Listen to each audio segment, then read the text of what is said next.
Bir hafta aradan sonra kaldığımız yerden devam ediyoruz. Maalesef memleket yine bıraktığımız gibi. Konser yasakları hız kesmeden sürüyor. Adalet Bakanı ülkedeki ifade özgürlüğüne yepyeni bir katkı yaptı. Boş tweet'e soruşturma ve kovuşturma açılmadığını söyledi. Danıştay'ın iptal kararının 2 yıl sonrasında toplantı ve gösteri yürüyüşleri yönetmeliği değişti. Değişti değişmesine ama İçişleri Bakanlığı sadece kelimelerle oynayıp aslında hiçbir şeyi değiştirmedi. İktidarın dezenformasyonla mücadele adı altında hazırladığı teklif de meclise sunuldu.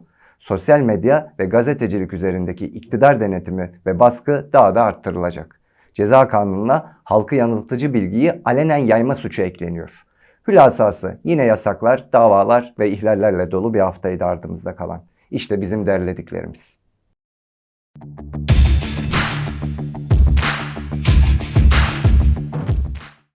A lawsuit was filed against women who were beaten and detained during the police attack against the Feminist Night March in Antalya on March 8. Within the scope of the lawsuit to be heard at the Antalya 8 Criminal Court of First Instance, 40 women, including 5 lawyers, will be prosecuted on charges of organizing, managing, and participating in illegal meetings and demonstrations. The police intervened in the Pride Parade organized by Boğaziçi University LGBTQI+ Research Club, which was previously shut down by the trustee rectorate last year. An academic and more than 45 students were beaten and detained. One student fell ill during the attack and was taken to the hospital. The concert of artist Apolas Lermi in Denizli, after he protested the veto of Matayos Çahurides and refused to take the stage at Trabzon Sports Championship celebrations, was cancelled by the Pamukkale municipality, and his concert in Bostancı was cancelled by the production company that organized the concert. Lermi was previously targeted by Victory Party chairman Ümit Özdağ, as well as the pro-governmental media. The artist stated, "I have never given up on hanging onto and producing music, and I will never give up. Those who target us and make false accusations over our musical works are responsible for the negative things that may happen to us."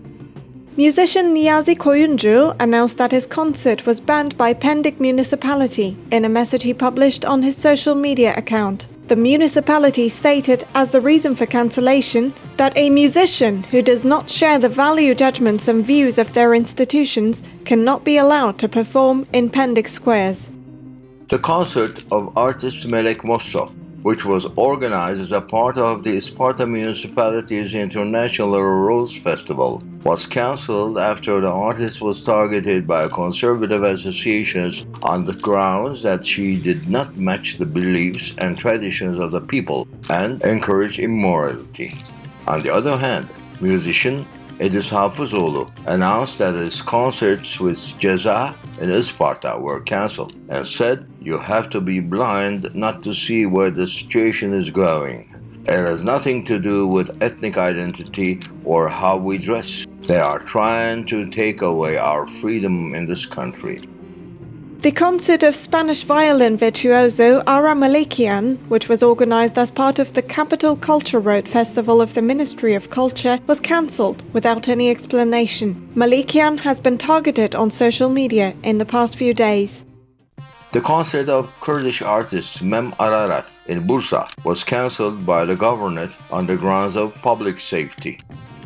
A lawsuit was filed against Diyarbakır Bar Association's former chairman Cihan Aydın and 10 members of the board of directors with the charge of insulting the Turkish nation, the state of the Republic of Turkey, the institutions and bodies of the state, based on the statement they made on the anniversary of the Armenian genocide on April 24, 2019. The first hearing of the case will be held on October 17th at the Diyarbakır 11th Assize Court. 5 investigations were launched against the Bar Association executives on charges of insulting the state since 2017 due to their April 24 statements. In the meantime, 3 investigations, for which the Ministry of Justice gave permission for investigation, turned into lawsuits. The other 2 investigations are pending permission at the Ministry of Justice. Prosecution and investigation processes were carried out against 3 Bar Association presidents and 28 board member lawyers under Article 301 of the Turkish Criminal Code, and the lawsuit filed against the Bar Association executives who served in the 2017 and 2018 period has resulted in acquittal.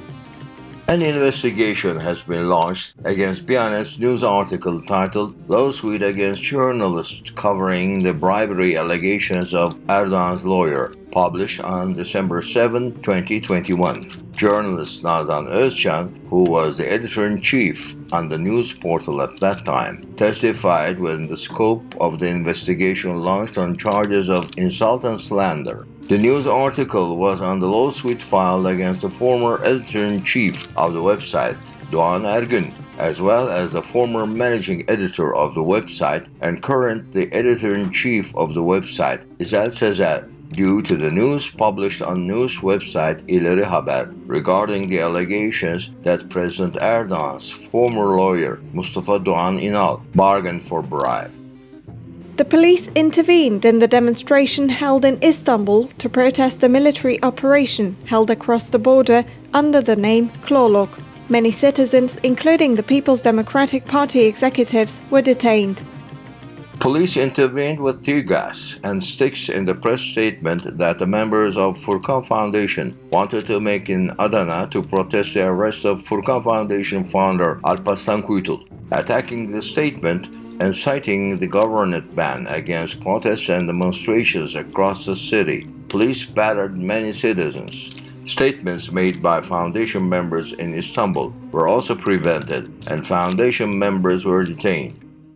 The police intervened in the sit-in protest held by Enerjisa workers in front of Sabancı Holding in Istanbul. The workers have been protesting for about 2 months after their unlawful dismissal. During the intervention, Energy Workers Union Chairman Süleyman Keskin and founding Chairman Kamil Kartal were detained along with 7 workers. The union stated that with a governorate decree, a ban was imposed on the street and its surroundings where the conglomerate is located, and said, "You can't break this resistance.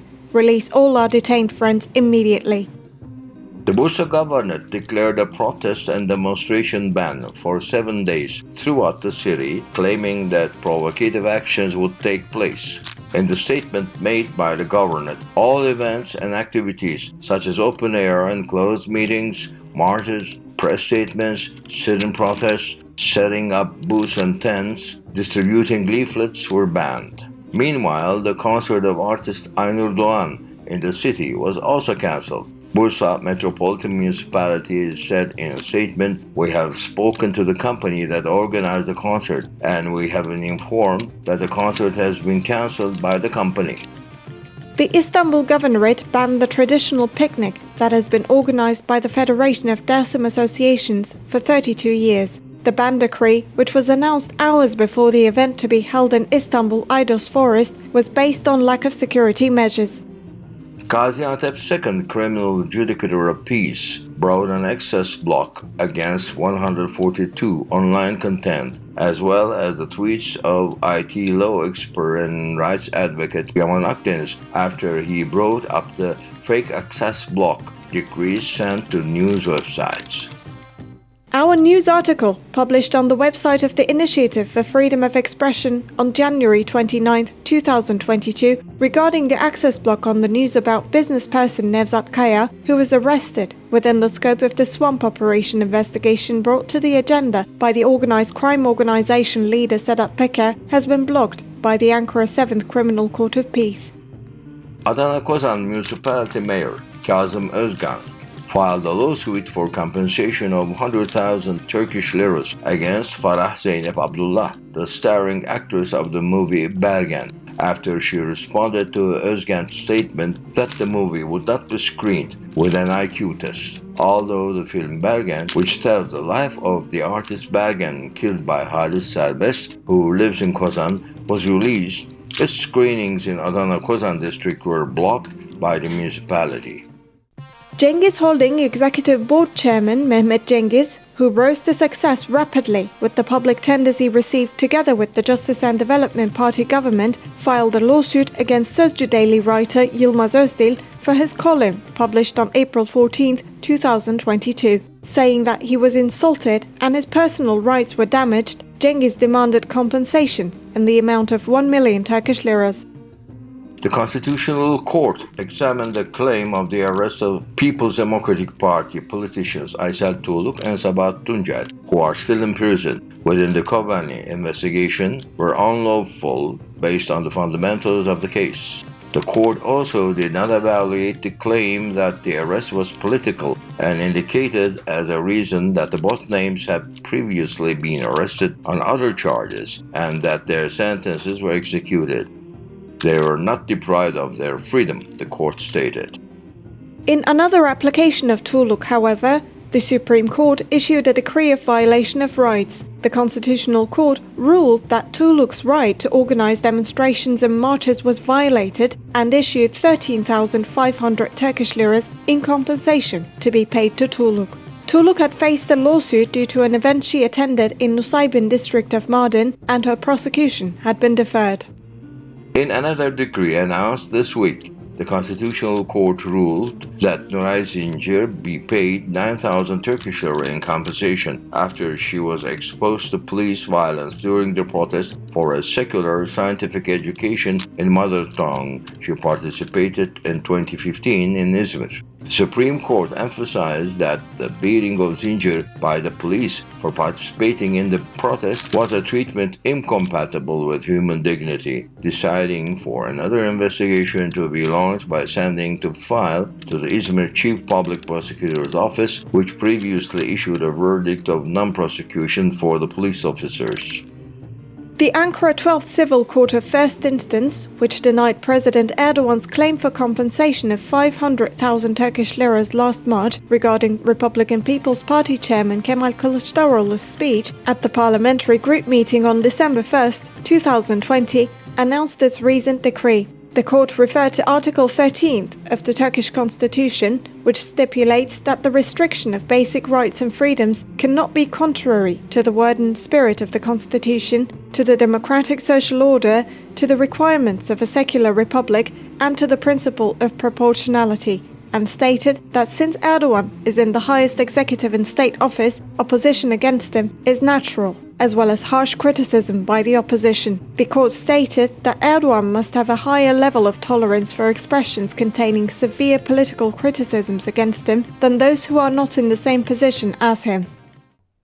Gelelim haftanın adliye mesaisine. İşte bu hafta takip ettiğimiz ifade özgürlüğü davalarından seçtiklerimiz.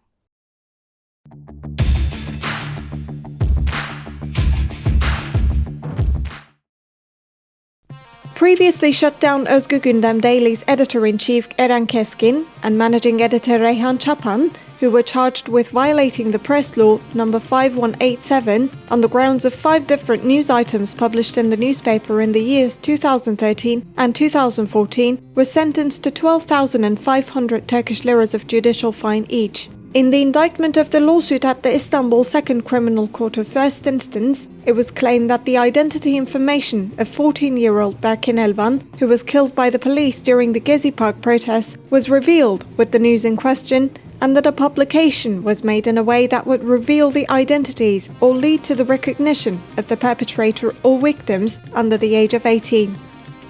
The first hearing of the lawsuit filed against Contemporary Journalists Association Rize Branch Chairman Genç Ağa Karafazlı was held at Rize 4th Criminal Court of First Instance on the charge of reporting the news of harassment and mobbing allegations against female students by Recep Tayyip Erdoğan University faculty member, Associate Dr. Serkan Hacı Caferoğlu. Karafazlı said it was the duty of a journalist to announce these mobbing and harassment incidents that have been taking place since 2017 to the public, and I did my duty as a journalist. The journalist's trial will continue on September 27. No legal action was taken against the lecturer in question, whereas a disciplinary investigation was launched against the compliant students and an access block decision was brought on the news regarding Karafazlı.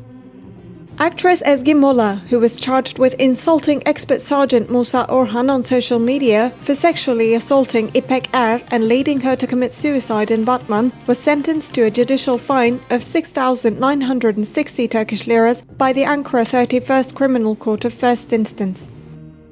The lawsuit filed against former Van Hakkari Medical Chamber President Hüseyin Yaviç and Human Rights Foundation of Turkey, one representative, Sevim Çiçek, started at 1/4 Criminal Court of First Instance on the charge of violating the law on meetings and demonstrations after they were detained during the press statement held on a physician who died in a traffic accident on their way home after a 36-hour-long shift last October. The second hearing of the case will be held on October 18.